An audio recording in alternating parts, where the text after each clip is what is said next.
First of all,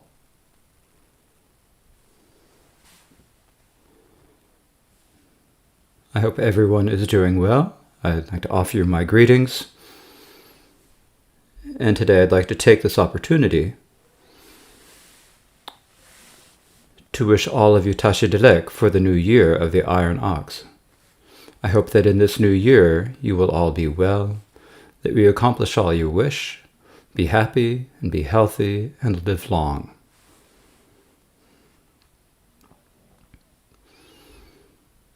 For the next 4 weeks, starting from today,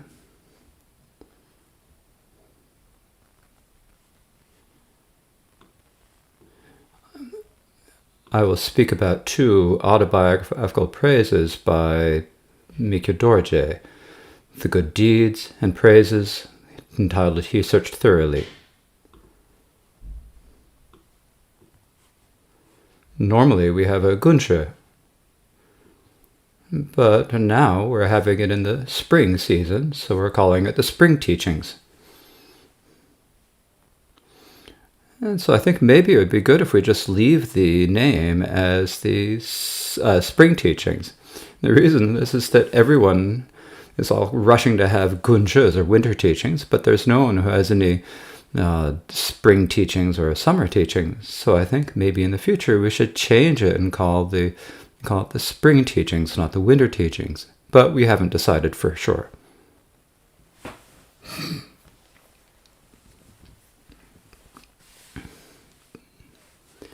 Now, my principal motivation or reason for choosing these texts as the Dharma to teach is that among all the incarnations of the Yawan Karmapa, the one whom people who study the great philosophical texts often feel the most affinity for is the 8th Karmapa Mikyö Dorje. And the reason for this is not just that he wrote commentaries on the Middle Way, Prajnaparamita, Vinaya, and Abhidharma. It is also because he used the power of his own diligence at learning and the power of his intelligence to write many complete and unerring explanations of the intent of the sutras and tantras, the assertions of the great texts, the view meditation of the conduct of Kagyu masters of the past, and so forth. So I think that it is his kindness that it's not only the Karma Kamsam, but also all of the Dakpa Kagyu can go along together with the other Tibetan schools holding their heads high. And so I think he's the mostly because of his kindness.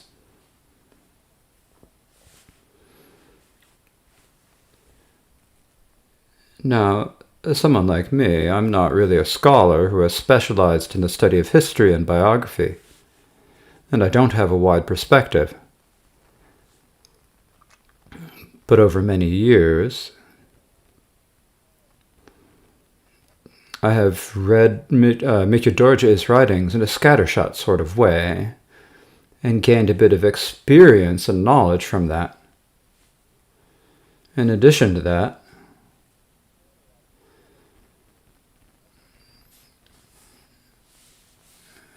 I may not have been able to develop really, true, pure faith and devotion as one should according to the Dharma. But if we speak about it in a worldly way, I do have a bit of faith and attachment of thinking that he is someone who did something for us, who did kindness for us. Perhaps I have a bit of a partiality for him.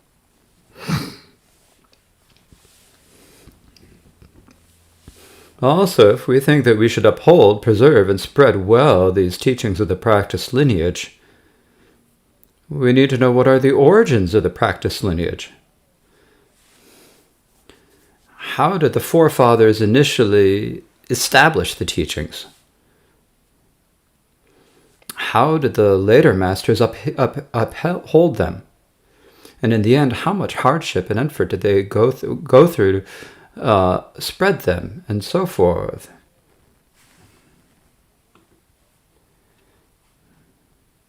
We need to research and study how much work they did for this. And the more we study this, the more we can understand what the majesty and essence and value of this lineage are.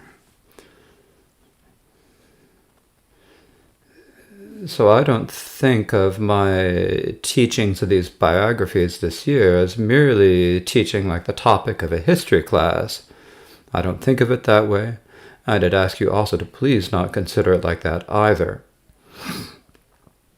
But I'm not saying that studying history is bad. The reason I'm saying this is that it's because we're Dharma practitioners. And if you're someone who practices the Dharma, no matter what study you do, we shouldn't be merely focused externally on learning a particular thing. We need to at least take some interest in turning our attention inward and seeing what we can do to have an effect on our own mind.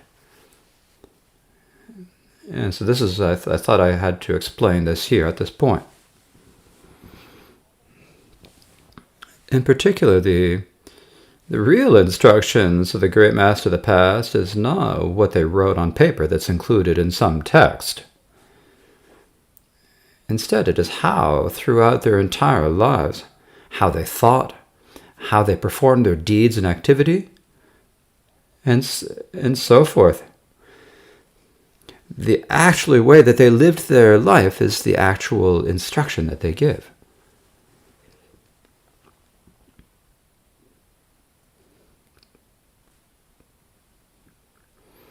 And also, what also determines whether a guru is an authentic guru or not is how the Lama acted and how they thought in their lifetimes. How is it they did what they did?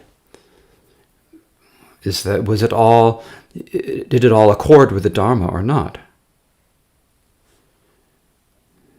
And that is what we need to look at to see whether a guru is authentic or not. In particular, these two autobiographies of Lord Mikyö Dorje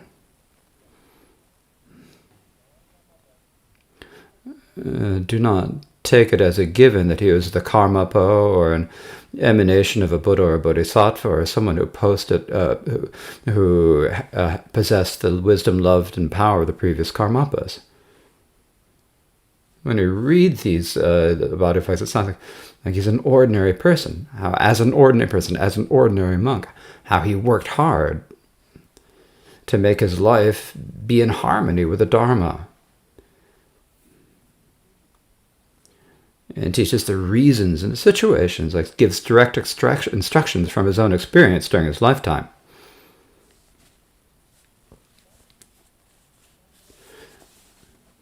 So therefore, these are actually profound instructions on the real practice. And so when I'm saying these instructions, when you should think about, as you listen to the Dharma, please think about what sort of a motivation and comportment you should have and listen well. So now,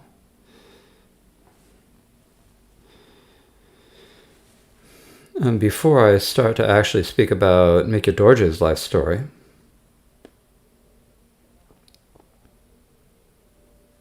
I thought it would be helpful to say a bit about how the name Karmapa arose. And what are the reasons and purposes for calling the Karmapa the bearer of the black crown and other such historical background? And so I'll give you, from now on, I should give you some historical background.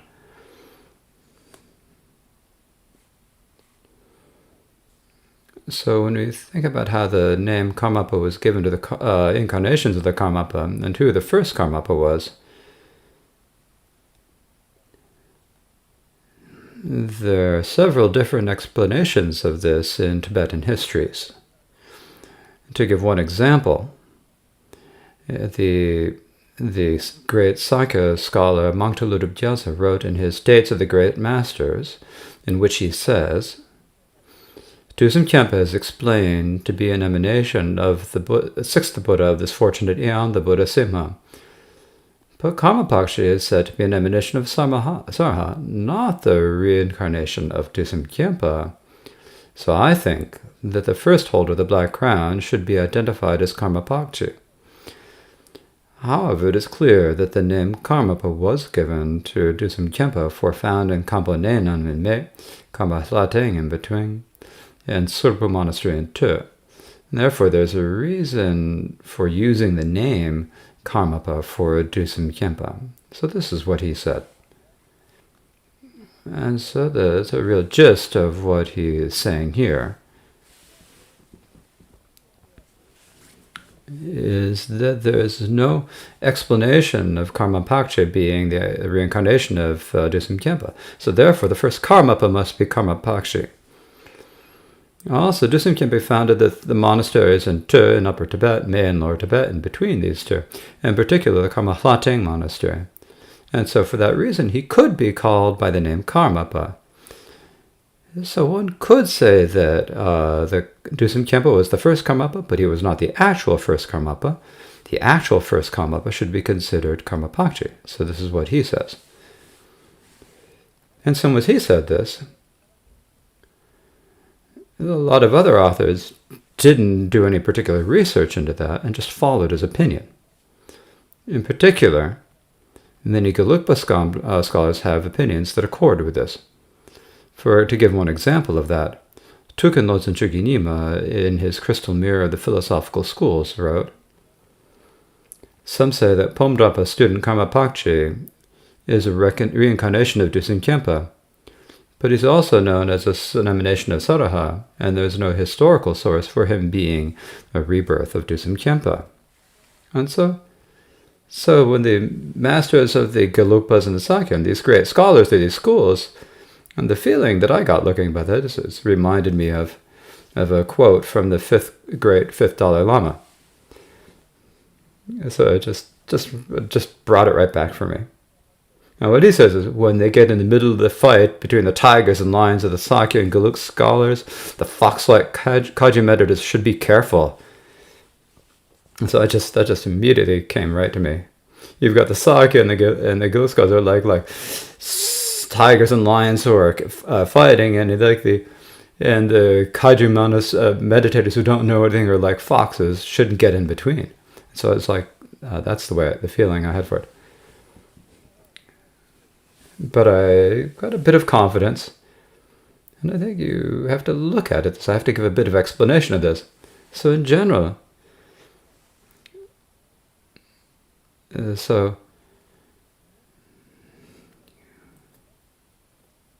so at that time, it was unlike how it was for later Karmapas. There was no tradition of recognizing Karmapa as an emanation or reincarnation of Dusum Khenpa and having a formal ritual to install him on the throne. But in actuality, Karmapa himself said clearly that he was an emanation or incarnation of Dusum Khenpa. In his autobiography entitled The Subject of Realizing the Three Times to be Timeless and One, or Perfecting Great Strength, he wrote that in Lord Dusum Khenpa's life story, in a future time, he would appear in the 7 places of a city in Hlota. Also, when he saw the Richu, he is reported to have said, there will be someone who fulfills my intentions. And he said, the patron Gompa will not enter the true path for 2 or 3 births. And so for these reasons, in order to fill these 3 intentions of Dusum Khenpa, though I am now known by the name Karmapa, I have taken birth with mindfulness and awareness in the clan of the emperors of Drilung, a land rich with true Dharma. So what he's saying here is that Dusum Khenpa had left a testament saying, in the future, saying this will happen. And these predictions. And so in accordance with these prophecies, he took birth. So he had reasons. He explained the reasons for taking birth. And in the very same biography, the beings of the past, known as Dusum Khenpa, and the present stillness of Dharmakaya Ranjan Dorje are different in words and different times, but in actuality, they're the same in essence. And so here, it's Ranjan Pakshi, Dusum Khenpa. So Dusum Khenpa and Ranjan Dorje are the same.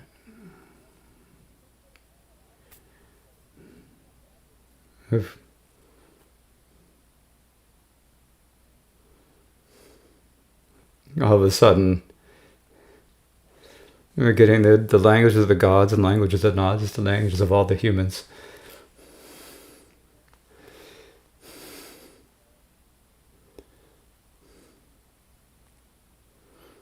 So, in any case,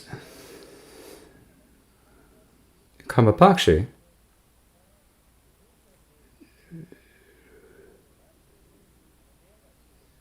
said that in accordance with the testaments of Dusum Khyentse, he took rebirth, and this is very clear. And likewise, he also said after that the previous Dusum Khyentse and the present Ranjit Dorje, which is another name for Karmapa, their names are a little bit different, and they're different times, but in actuality, they're one in essence. And so this is what he said.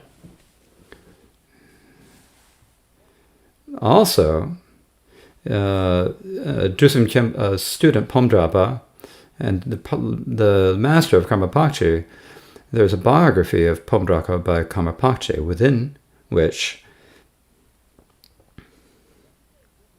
Karmapa records Pomdrapa saying, "Last night Dusum Khyentse and the Kagyus were all visible above you. You must have the karmic fortune. And today I have a vision of Dusum Khyentse filling all space. You are the fortunate one, so do not go anywhere. Stay here and practice this Dharma of mine." And so what this is saying, Karmapa's guru was Pomdrapa, and when Pomdrapa met Dharmapajan, Pomdrapa had many pure visions of Dusum Khyentse. So he said, "You must be a particular student with a great karma. You're a great being." And so this is what Pomdrapa said. Likewise, Karmapa restored all three of Dusum Khyentse's monasteries and spread the teachings there. And so because of this, it was no different than if Lord Dusum Khyentse himself had gone there. And so thus later followers accepted as well known and undisputed that he was the Nirmanakaya, or emanation, or reincarnation of Dusum Khyentse. And so for this reason, even though at time there was no custom of recognizing tulkus or throning tulkus as we have now, they hadn't developed, but that does not mean that he is not the reincarnation or emanation of Dusum Khyentse. For example, when we read the Jataka tales or stories of the Bodhisattvas, there's no particular identifying a story of anyone identifying the Bodhisattva, saying this is the Bodhisattva, or enthroning the Bodhisattva, but that doesn't mean that they were not incarnations.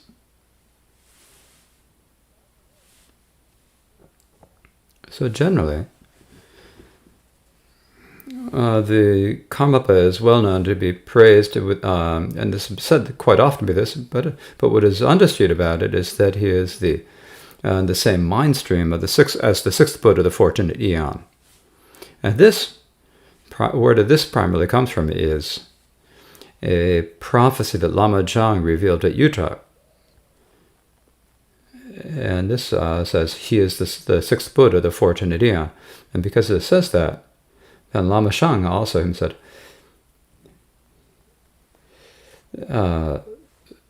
respected Dusum Khyentse, saying he is the incarnation of the sixth Buddha. So in brief, when we look at the histories and life stories, there was no widespread custom of calling Dusum Khyentse the Karmapa. In the Feast for the Learned and other texts,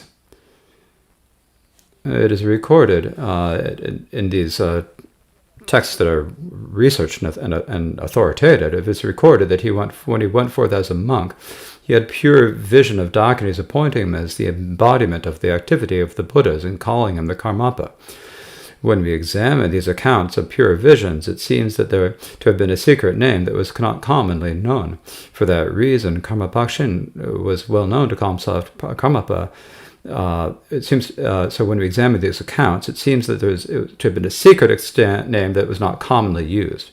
It's really only during the lifetime of Karmapa that he became well known by the name Karmapa.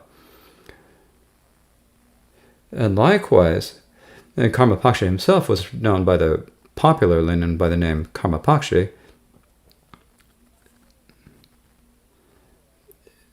But there are also other instances where the rebirth commonly being known by their predecessor's secret name. For example, Karmapa's secret name of Rangchen Dorje became the commonly known name of the third Karmapa Rangchen Dorje. Rangchen Dorje's secret name Ronpa Dorje became the commonly used name of the fourth Karmapa.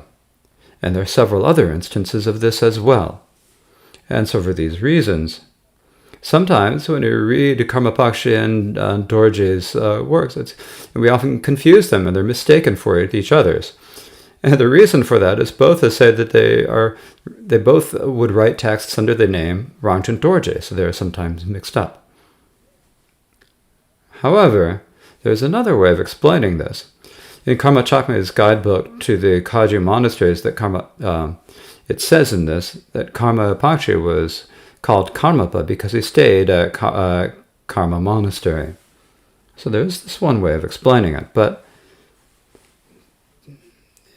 when you think about it, if it was said because we were talking about the greatness of Karma monastery, or as we've talked about in terms of being the founder, then it really should be used for the first Karmapa Dusum Khyentse. You'd think that this would be a name that should be given to the founder, Dusum Khyentse, but it was given to Karmapa. So maybe it was because Karmapa spent a long time at Karma monastery, or maybe there was another reason. This is something that should be examined. However, but in the Kamsang histories,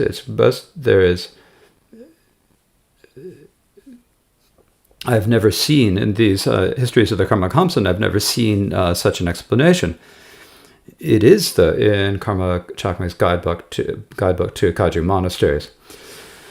Likewise, Mangta Ludur Jasa said the Karmapa founded the Karma Hlateng, and for that reason was called could have been called Karmapa, but that doesn't work out in terms of the time, because the Karma Hlateng mountain retreat was founded by Rangchen Dorje. And this is clearly written in Rangchen Dorje's autobiography as well as in other reliable sources. And they all say the same thing. And so there's no dispute about that.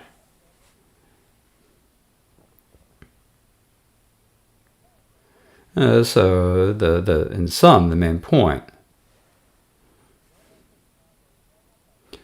is that the first one to be commonly known as the Karmapa was Karmapa. If we count from the first bearer of the black crown, that would be Dusum Khyentse. And the first one to have been recognized as a tulku was Rangchen Dorje. He was the first recognized as a tulku.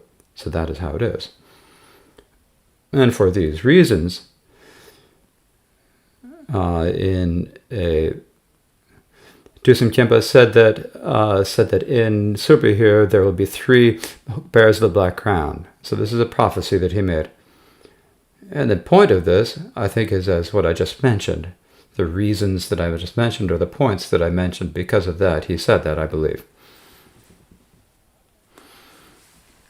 Likewise, Lord Mikyö Dorje wrote an explanation of the Yoga Tantra, in which he wrote, "These days in the Dapo Kagyu, Bhutan and Rangchen Dorje are the undisputed eyes of Dharma of both Sutra and Tantra. Of these 2, the latter, known as the omniscient Rangchen Rinpa, was the second to bear the name Karmapa and the third bearer of the black crown."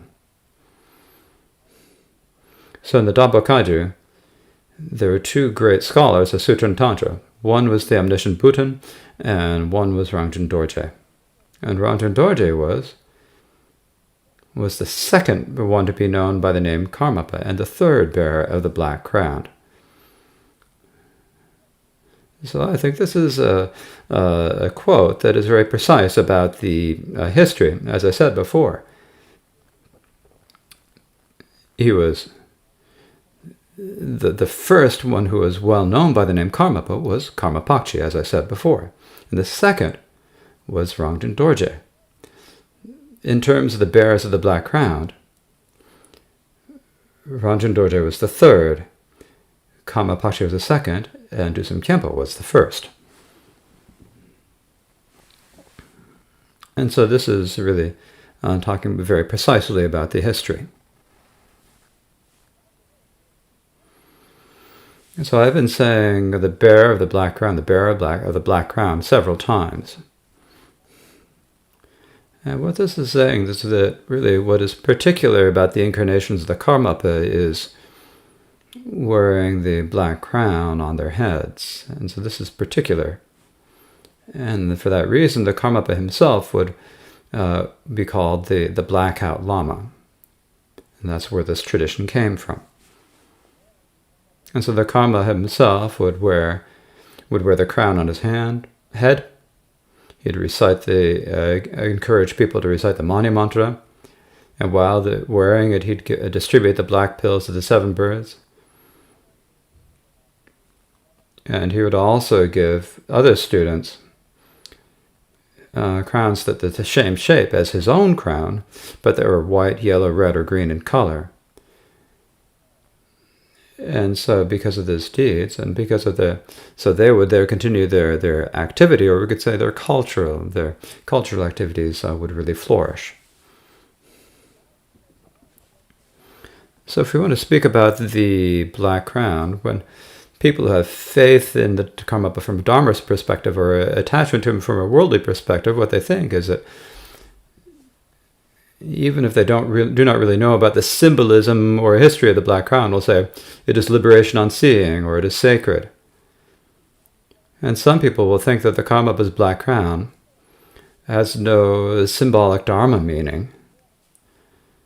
Instead, it was a crown given to him by the Mongol or Chinese emperors. It indicated like a crown of activity, or it was like the Queen of England's crown, a crown that represented his authority and power. And so there are many who think this as well. Still others say that the Karmapa uses the black hat ceremony as a means to get offerings. So for that reason, the crown itself becomes a tool to accumulate wealth. So there are people who explain that as well. And some people say that the black crown is a hat that doesn't accord with the Vinaya rules. It is a black hat of the Mara Dharmas, so you shouldn't wear it at all. So there are people who say many different things. Well, the reason why there's so many different things is, from one perspective, it is because the Karmapa's black crown became too well known, so it became something that everyone spoke about. And so they can show that, or from another perspective, it's because they don't know the symbolism in history, the actual system in history. And they have many ideas and projections or ideas of their own, they make things up, and so that's why these opinions occur. So when did the black crown or black hat first appear?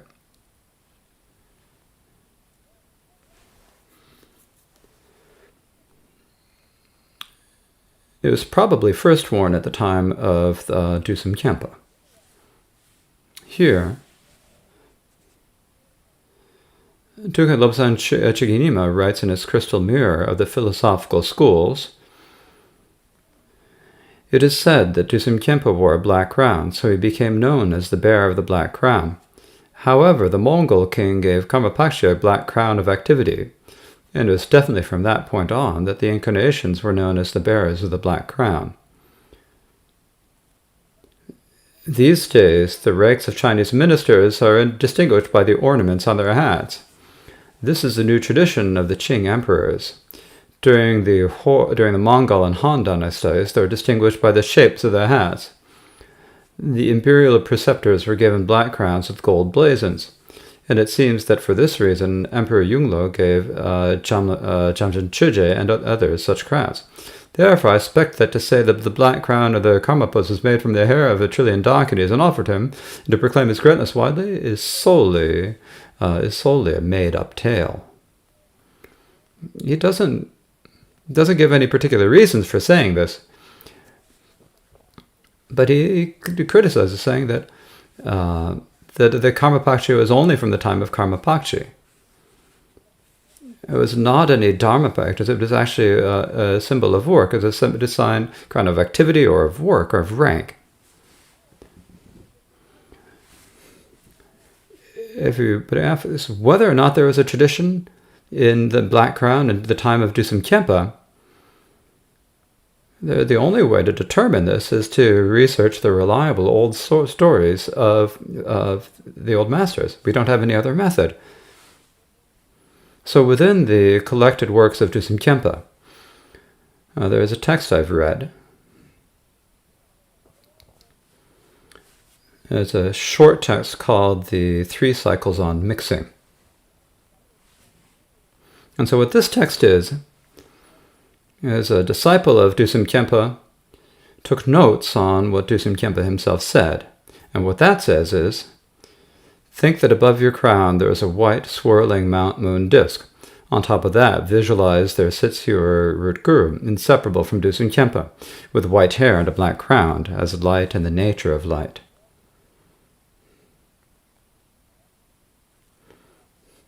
And so that is what is said there.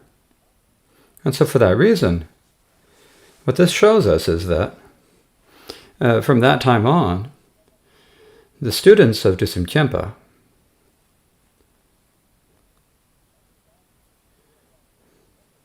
when they're visualizing Dusum Khyentse and practicing Guru Yoga and so forth, they would visualize him with wearing a black crown.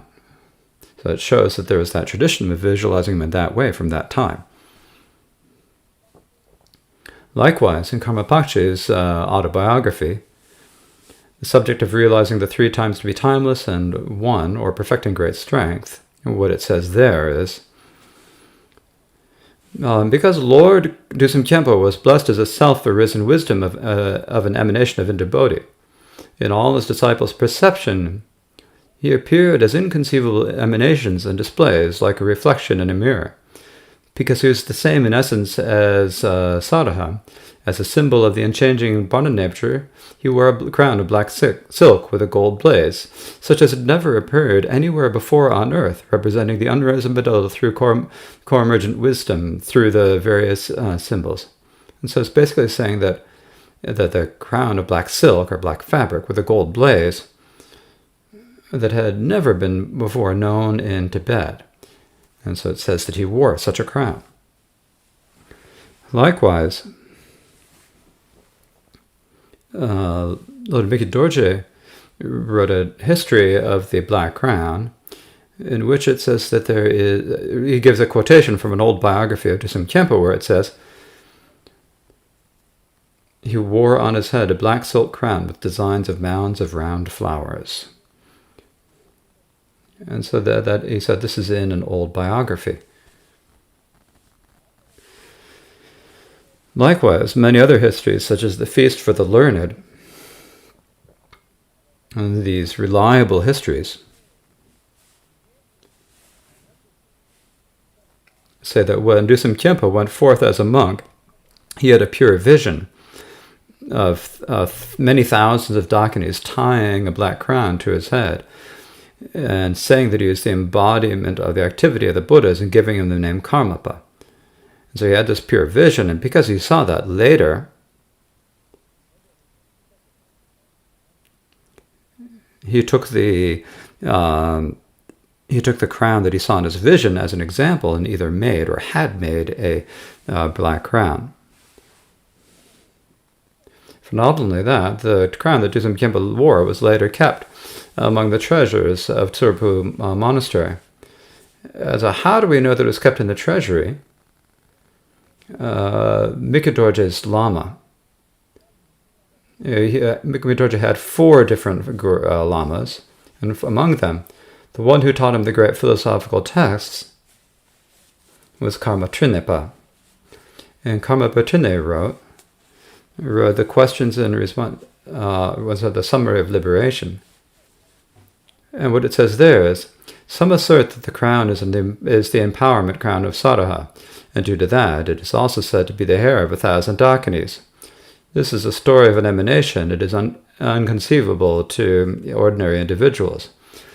It is said to be in the black treasury of Surpu, but in the present day we have not seen it. So he said that. So you're saying that there was this crown of Dusum Khenpa that was made from the hair of a trillion Dakinis, and it is in the treasury of Surpu, but I haven't seen it, he said. And this is what he's saying there. Likewise, when the 15th Karmapa Mikyö Dorje enthroned the second Jamgon controller, Khyentse Weser, at Surpu, he had the black crown of Dusum Khenpa placed just for a moment on the head of Control. And so as we can see that the crown of Dusum Khenpa, even in later times, was one of the great sacred treasures of Surpu Monastery. So, to surprise us, from these, we can infer from these above histories that the black crown worn by the Karmapa dates to the time of the Karmapa Dusum Khenpa, and it was not first offered to him by any patron or king or great person or lama. Instead, it is clear that it is made by Dusum Khenpa himself or made by others at his direction. And so this is very clear. However, one thing that we need to know here is that we always say that we talk of the Karmapa as the bearer of the black crown. We call the crown black. But we're saying this for convenience. It's easier to say, but in actuality, the color of the crown is a deep dark blue or bluish black. It is not completely black.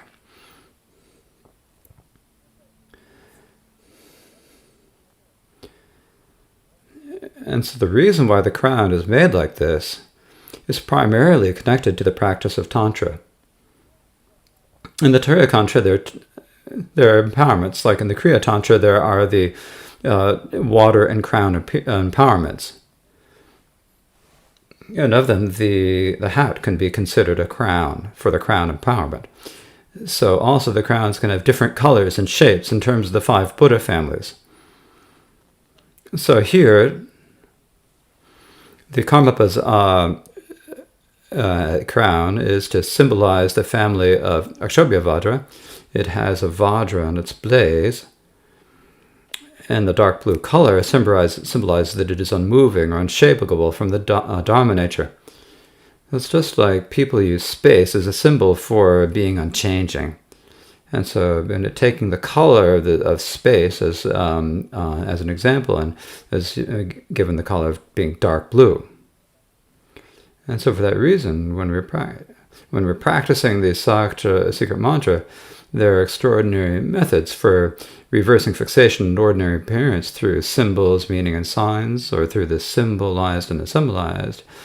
And so the crown was made in accordance with that. And also there are other explanations of the crown in that way. Now, of these many different explanations of the black crown, one that is still excellent that we can read, and the earliest, is by the 3rd Karmapa Mikyö Dorje. So I think that is the earliest. And this explanation of the black crown, if I just read this, I thought, what it says here is, Namo Guru, I prostrate to the Lord Gurus. Dakinis, grant your blessings. I shall explain in particular the qualities of this black crown with Garuda wings and gold blaze. The base being slightly dark is a symbol of the unchanging Dharmakaya. The sides being square is a symbol of the four immeasurables. Having two Garuda wings is a sign of the inseparability of means and prajna. Having 3 points is a symbol of the 3 kayas being complete in him. Having 4 colors is a symbol of accomplishing the 4 activities. Being adorned with 5 silks is a symbol of the 5 families dwelling above the head. Having the parasol, sun, and moon is a sign that the Guru is a wish-fulfilling jewel, and always accompanies him, never apart. Having a blaze on the forehead is a symbol of the one Dharma, of knowing the one Dharma that liberates all and understanding everything known to be one. This crown that has these symbols is the empowerment crown of the great Brahmin. It was bestowed by the Dakinis. It is the crown of Disimkyempa. May those with faith and devotion for this crown meet the glorious Disimkyempa. So this is the third Karmapa Mikyö Dorje's description of the black crown. And so for this reason, and so this is explaining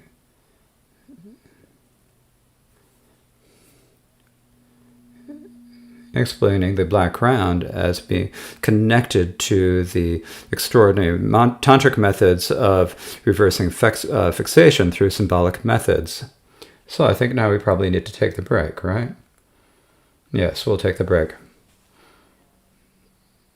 And so we will have a half-hour break.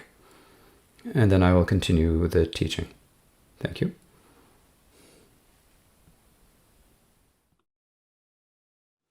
So,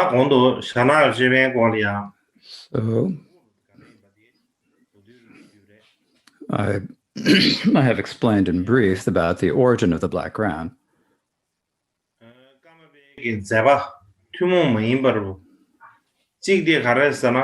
One of the particular activities of the Karmapa is that it's not just that they wear a black crown. They also perform the special black crown ceremony. So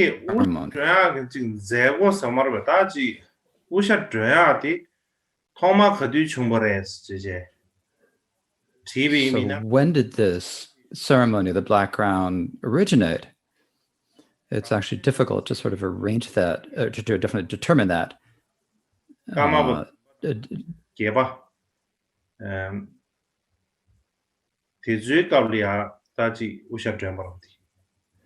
the time of the, I think that it's recorded in a history written by the 8th Pension that it was during the time of the 7th and 8th Karma, but that's definitely the one earliest time. It's possible that it also occurred earlier.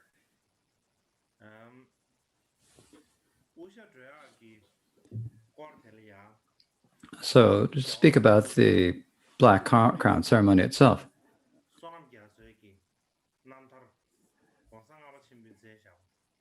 there is a life story of the 3rd Dalai Lama, Sunam Gyatso, written by the great 5th Dalai Lama, in which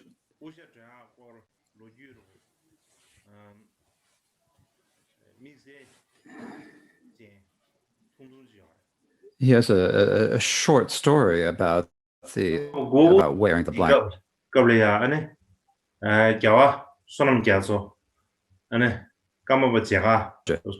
The Dalai Lama Sunam Gyatso went to see Wanchuk Dorje, and at that time, and he said, I would like to see the black crown. And when he said this, the Karma said, usually,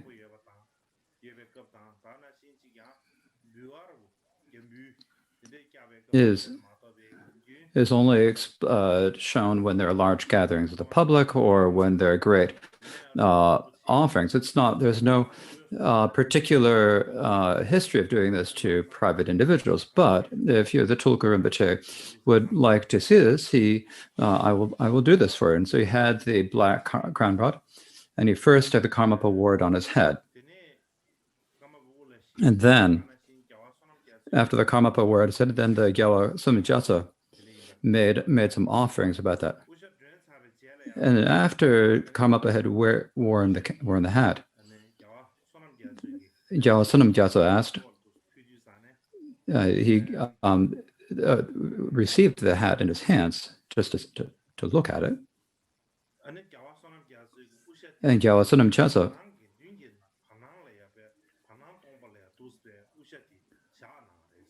saw the black crown in the space in front of him. And for that reason, he felt great faith in the Karmapa and his disciples. And so at that time, what the fifth Dalai Lama said is, therefore,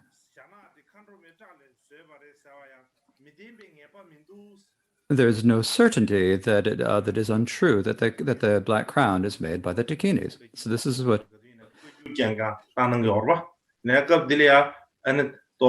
So the fifth Dalai Lama always looked down on the Kagyus, but at that time he said maybe it's possible that it actually was made, the black crown was made by the Dakinis. Maybe it was so.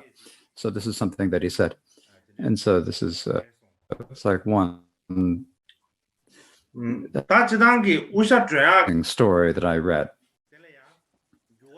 Generally, the ceremony for the black crown has changed many times. In the oral histories from older laws from Supa, that even during the lifetime of just the 16th Karmapa, there are many small changes that were made to the black crown ceremony.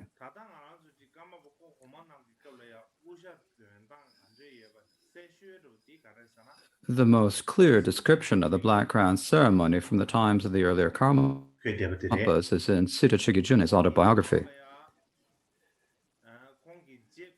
What he writes is that he saw some notes taken during the time of the 9th Karmapa, which describe how they conducted the ceremony of the black crown. But at this point, I'm not going to recite the entire thing. But the main thing is that when they wear the black crown during the lives of the previous comers, the public were encouraged to recite the Mani mantra,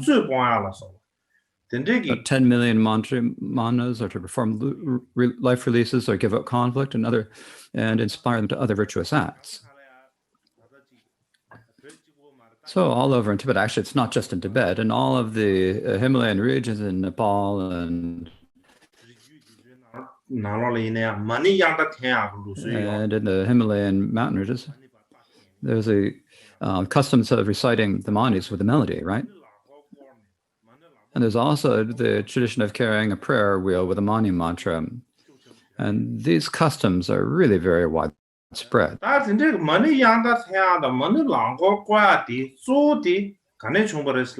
reason why the main origin of the reciting the mani mantra and carrying the mani prayer wheel is because during the time of the second Karmapakshi, it came from his time, it is said. And the main reason for this is that the Mahasiddha Karmapakshi's main yidam duty was red chenrizik gyawa jatso. And because he had a vision, and in that vision, the Dakinis of the 5 families told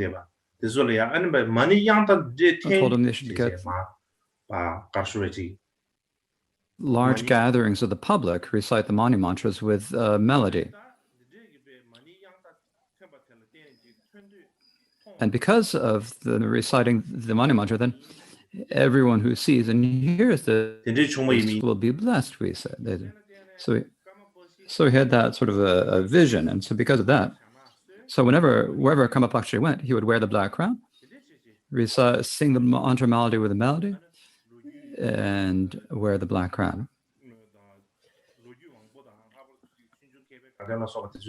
This is described in many Dharma histories, in particular the feast for the learned. In particular, according to some more recent histories, when Drogden Chupak went to Mongolia, people would say, Karmapa Mikyö is nothing but a money reciter. He's nothing else. Drogden Chupak was. They really, the Hor emperors really respected Drogden Chupak, but they said, Karmapa Mikyö doesn't do anything but recite mani. It's like speaking badly, but in brief, basically the custom of reciting mantras and singing it with a melody, and in particular carrying a mani prayer wheels. These developed in Tibet because Karmapa Mikyö spread them. As the seventh Panchen Lobsang Tenpa Nyingpa and other scholars and masters have said.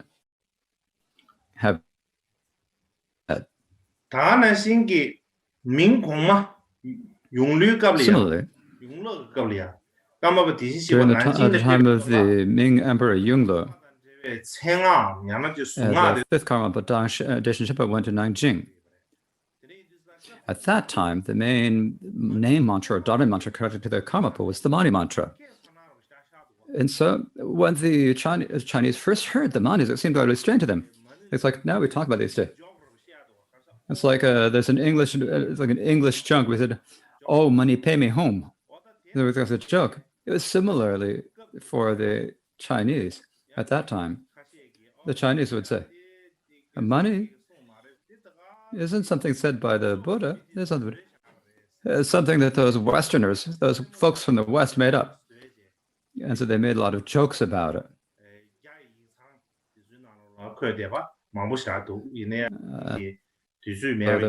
There are quite a few stories about this recorded in the Chinese histories, but it's not time to tell them all today. So basically, for these reasons I've mentioned, we can understand that the Black Crown ceremony aimed at encouraging people to act virtuously. So I think this is something we can understand from that. However, the old good traditions have gradually sort of weakened and disappeared. And so it seems like people ceremony, it's just a way to collect offerings. You really can't blame them for it. And so because of this, it is important for us to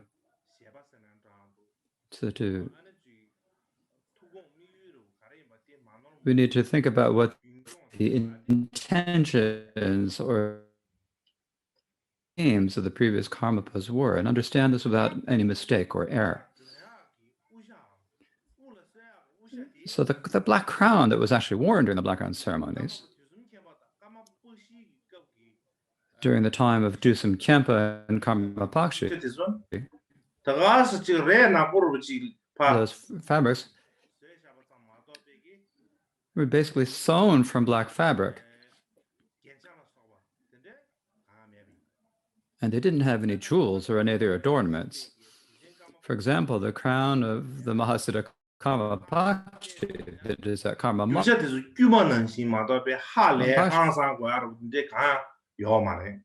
made out of ordinary materials, and there's nothing particularly amazing about it. Later, the Yuan and Ming emperors made many offerings to the Karmapas. And because of these many offerings, it was said in Tibet, there was this saying, the Karmapa's wealth has no limit, it said. And the meaning of that is that the various incarnations of the Karmapas collected many treasures from the Chinese and Tibetan and Mongolian kings. And so they received so many offerings. And so this is why it said that the Karmapa's wealth has no limit. But most of these precious sacred treasures were mostly lost during the war with the Mongolian Goshri Khan.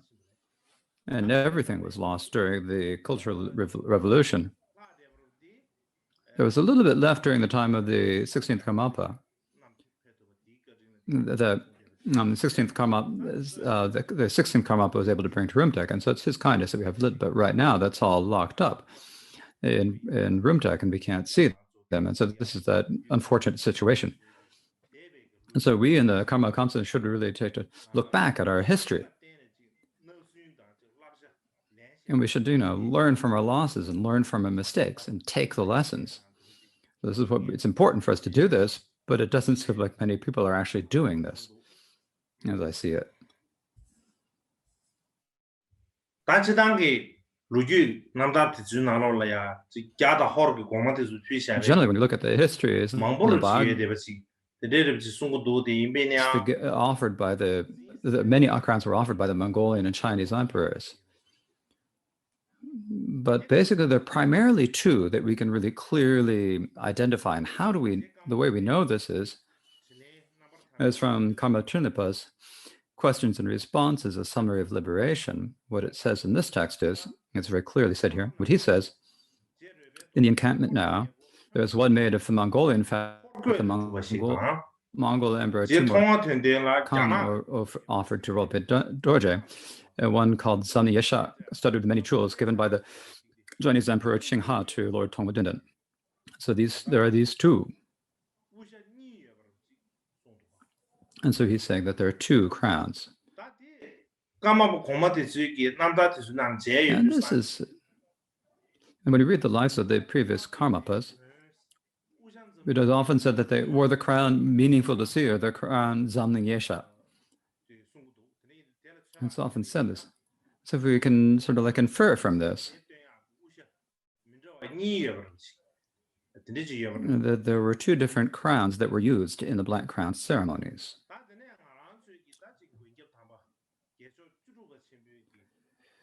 But as to when the 16th Karmapa traveled around the world and wore the black and gave the ceremony, so which of these two crowns was it?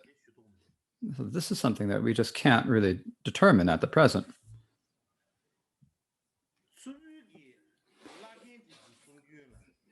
And the old lamas from Serpo would say, so they say this quite a bit.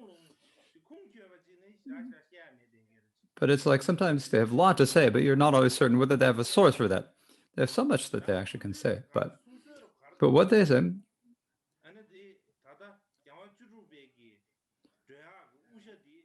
the crown that the Karmapa wore is the one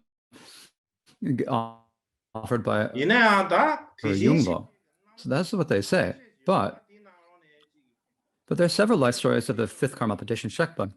But the one that is probably the most reliable and most authentic is the one written by his own disciple, Tsubo Jamyang Chenpo. And what is written in that one is that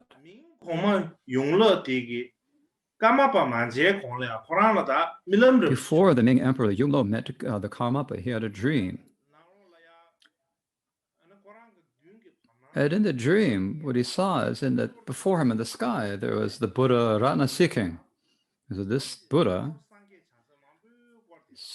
surrounded by many bodhisattvas as a retinue. This is what he saw in his dream.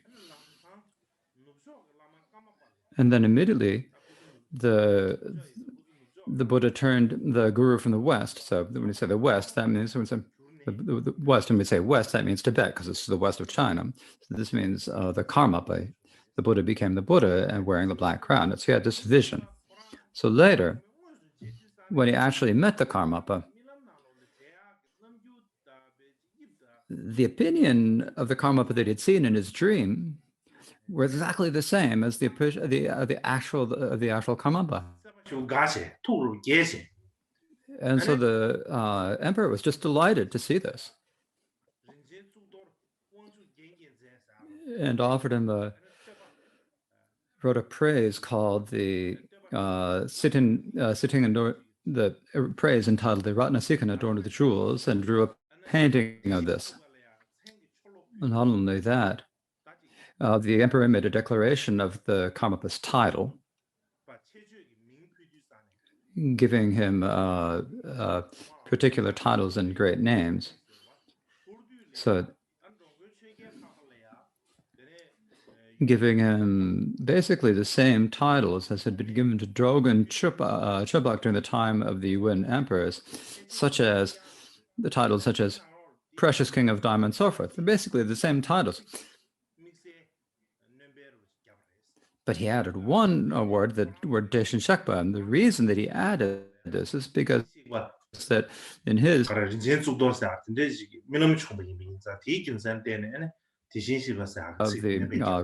seek a drink of the truth. And so for that reason, he added this word. And so because of that, the fifth Karmapa became commonly known all over in all countries by the name Deshin Shekpa. But up to that point, he was actually not called Deshin Shekpa. However, these are all very clear. But there is no historical record of him being of the emperor offering a crown at that time. So I have to say sorry to the old lamas from Surpo. Another thing that what the old Surpo lamas say is that there was a Zhang crown offered by the king of Zhang, which is a little bit more blue than the present crown. But when the 16th Karmapa left Tibet, and he left it in Tibet, and it was lost during the Cultural Revolution, so there's no way to know where it is at the present. But however, in the life stories of the Karmapas, I haven't seen any articles, any references to him, the John Komnisha offering the blue a golden crown. So there are kinds of him offering a golden crown, not any blue one. So I think that if I guess from that I think it's possible that the crown that remained at Tibet may have. Well, but I'm not about at 100. And anyway, generally, the Ming Emperor Yunlong also gave Jamshin Chuje a crown that was black and had the shape of the 5 families. So is that also a crown? So it was the same color as the Karmapa's crown, but the shape was different. Likewise, the first Agoshi Gyaltsen Palja Dundrup was given by the Ming Emperor Shangde a black crown. When Goshi Palja put this on, he looked too similar to his guru, and he's thinking this, and so he offered it as a sacred relic inside a statue. And this is clearly indicated in the histories. So for this reason, just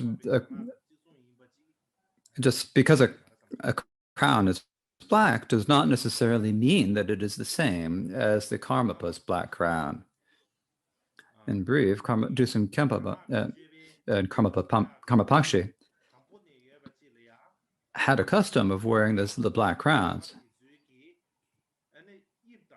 And the ones that were later given by the Chinese and Mongolian emperors took the same shape and color, but they made it a bit more elaborate. And they added a lot of different jewels and decorations and adornments. And they used better materials and made it of higher quality. Other than that,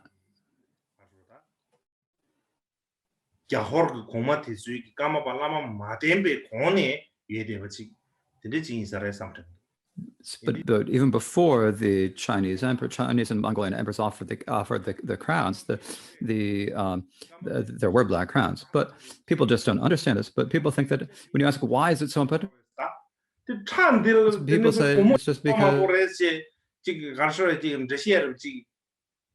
jewels and stuff. It's really beautiful. They explain it like that.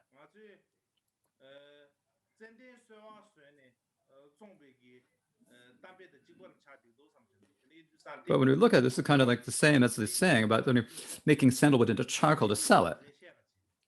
So it's like important for us to really know the actual situation and when we have faith. Otherwise, so if we just sort of not really know, be ignorant of ourselves and say various things to other people, then other people are just going to laugh. It isn't something that has any reasons or any actual basis.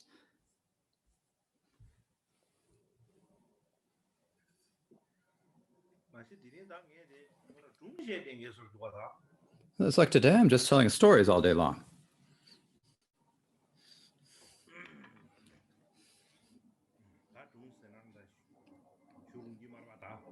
You can't really say they're just stories, but okay. So now, also there's the name Karmapa Mikyö, which is like a name mantra or a supplication to the Karmapas. And so we can also say that this is particular peculiarity of the Karmapa. But when did the Karmapa Mikyö originate?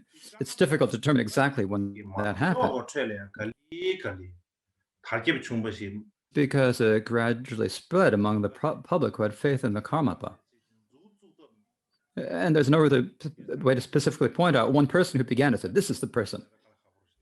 And so it's difficult for this reason. It's difficult to really say exactly. In Tibet, from ancient,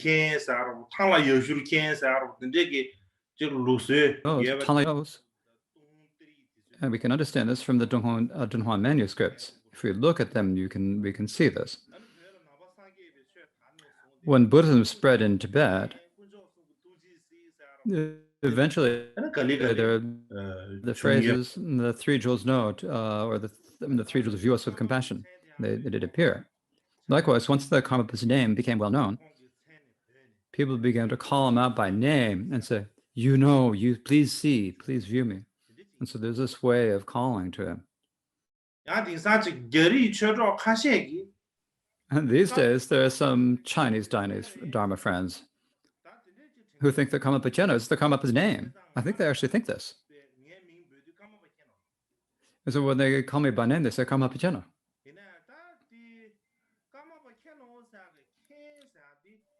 Ken from Karmapa Mikyö, what it means is like saying, please look at me, protect us, look at my joys and sorrows, please watch over us. And so that's what it means. And so basically, it's a supplication.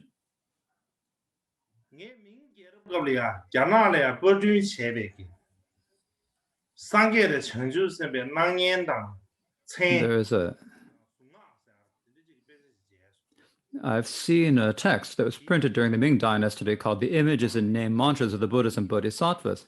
And what it has is on top, there is a picture of a drawing of Karmapa Shekpa. Below him in Chinese, it says, the essence of the Karmapa or Guru, precious Guru, King of Dharma, is Om Mani Padme Hum. And then to the left of that, in Lensa script, it reads Om Kama Guru Namo, Om Mani Padme Hum. And in the lower right, in Tibetan script, it says homage to the Lord of Dharma Karmapa, Om Mani Padme Hum. And so for this reason, as I said before, so from the time of Karmapa Mikyö onward,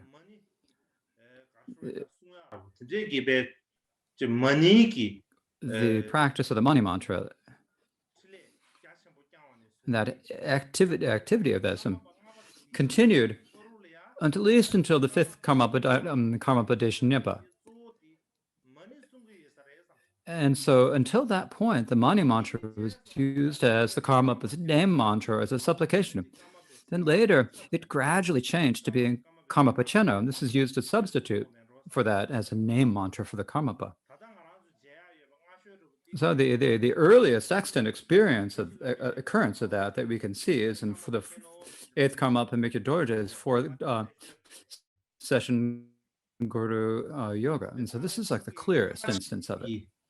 Likewise, in Karma Chakma's Mountain Dharma, the advice for mountain retreats, what it says is, as for the supplication to the Guru, or in supplication to Karmapa, means lay or activity in Tibetan. The translation, the meaning is the activity of all Buddhas. Therefore, all the Gurus of the lineage have solely accomplished the activity of the Buddhas, so it is permissible to recite Karmapa Mikyö. And so what it is saying, so that in general, when we say Karmapa,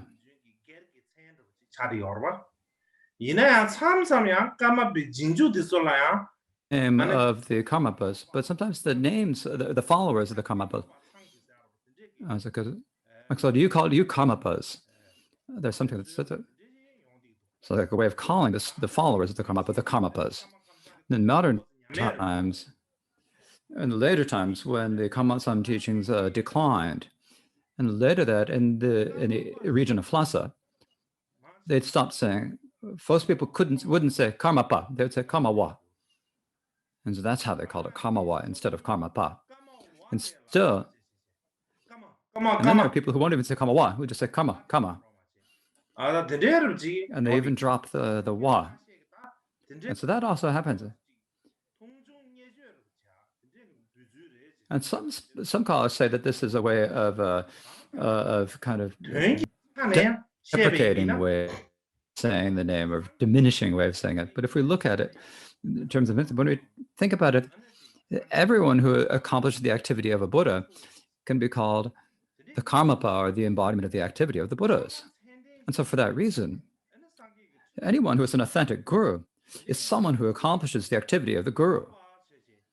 And so you can call them Karmapa and say Karmapa Cheno.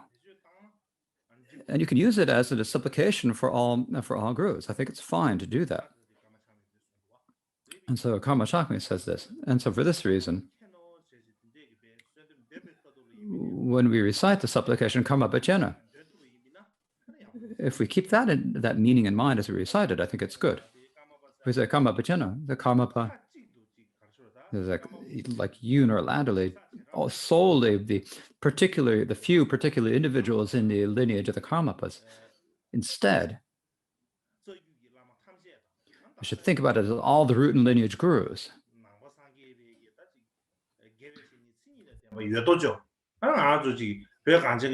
In all of the spiritual friends of all the Buddhist teachings, all of the gurus and spiritual friends in Tibet, they're all solely people who accomplish the activity of the Buddha. And so I think there's no reason why we shouldn't be able to recite Karmapa Cheno as a supplication to all of them. And so for that reason, so from now on, at this point, that's what we have for now. So in generally, the time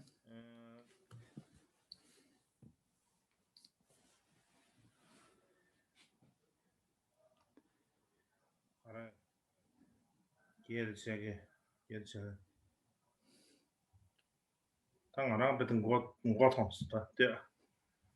I'm getting a little bit confused thinking about the different time zones. There are too many time zones. We're supposed to have another half an hour of time. However, we don't need it. So maybe if you all, it's probably better if you all can get to bed earlier. I think it's fine. So from tomorrow,